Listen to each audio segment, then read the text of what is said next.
Alors,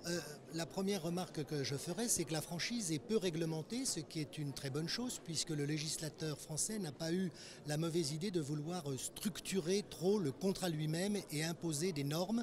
qui ne seraient pas nécessairement adaptées à chaque réseau. En revanche, le législateur, en 1989, a tenu, à travers ce qu'on appelle la fameuse loi Doubin, à réglementer la période précontractuelle, c'est-à-dire de répondre à cet objectif que les candidats puissent s'engager en connaissance de cause. Le but de la loi Doubin est en réalité uniquement, mais c'est une partie importante de la tâche du franchiseur, de constituer un document d'information précontractuelle susceptible de permettre aux candidats d'avoir une vision claire du projet qui va être le leur en s'adossant sur tel ou tel réseau. C'est d'ailleurs à partir de ce document et d'autres informations que le candidat peut récolter qu'il va d'ailleurs pouvoir lui-même construire son projet. N'oublions jamais que le projet d'un candidat, c'est celui d'un candidat franchisé qui va s'adosser sur un réseau mais qui va rester un commerçant indépendant. J'ai dit que je parlais de franchisé, mais je dois d'ailleurs reprendre ce terme, puisque, contrairement à ce que certains encore continuent de croire, la loi Doubin s'applique à toutes les formes des têtes de réseau, c'est-à-dire la franchise, mais aussi la licence de marque, la concession et la commission affiliation, toute forme de partenariat. Les conditions pour que la loi Doubin s'applique sont en fait d'attendre d'un candidat qu'il exerce son activité sous l'enseigne de la tête de réseau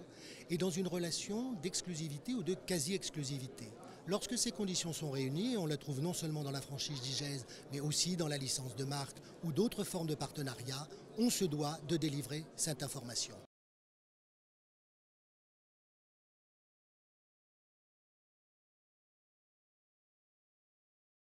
Pour résumer schématiquement, il comporte 4 volets.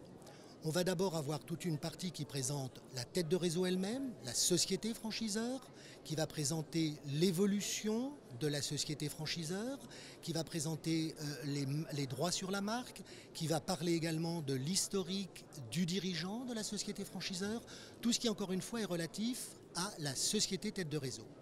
Ensuite, il y a une partie qui va correspondre au réseau lui-même, l'énumération de l'ensemble de ses membres, la date de conclusion des contrats et de leurs éventuels renouvellements. Elle va également porter, ce fameux document va également porter mention des sorties intervenues dans l'année écoulée. Bref, autant d'éléments qui, sur ce volet-là, vont permettre aux candidats de savoir quelle est l'ancienneté du réseau, l'éventuel turnover dont il est ou non affecté, sachant qu'un réseau, bien sûr, va connaître des sorties, mais doit conserver une sorte de ratio cohérent pour qu'il y ait une forme de pérennité et de solidité dans la relation qui va se créer. Et puis, les deux autres volets fondamentaux, c'est le projet de contrat lui-même et les indications d'ordre financier qui sont nécessaires à la constitution du dossier de financement du candidat franchisé.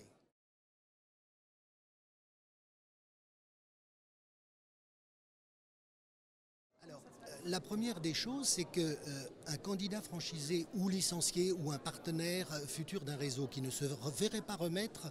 un document préalable avant au moins 20 jours la signature du contrat définitif serait effectivement en droit de se poser de réelles questions. C'est une obligation légale et on ne peut pas signer un contrat de partenariat, franchise, licence de marque ou autre si on n'a pas préalablement remis ce document au moins 20 jours avant la signature. Petite précision, il peut s'agir également d'un contrat de réservation avec l'indication que pour que la tête de réseau soit autorisée à demander le versement d'un droit de réservation, elle doit également, alors même vous le comprenez qu'il ne s'agit pas du contrat définitif, elle doit avoir remis au moins 20 jours avant un document d'information précontractuelle. Inversement, si une tête de réseau ne demande pas de droit de réservation, elle peut parfaitement signer un contrat de réservation alors même qu'elle n'aurait pas remis un DIP.